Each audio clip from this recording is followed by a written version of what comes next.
This is an activation of the Amber Alert system.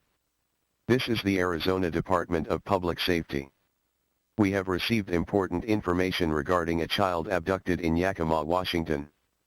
The Yakima police are looking for Angeles Revuelita, Buenrostro. The child who was last seen at 11:20 this morning in front of her house in northeast Yakima and is believed to be in danger. Angeles, Hispanic female, has brown hair, brown eyes, height 5 feet 5 inches and last seen wearing a blue hooded sweatshirt and torn jeans.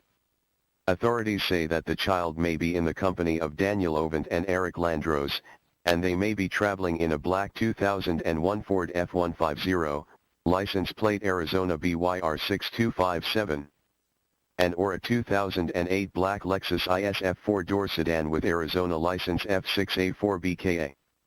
Vehicles were last seen heading towards Arizona from Washington State.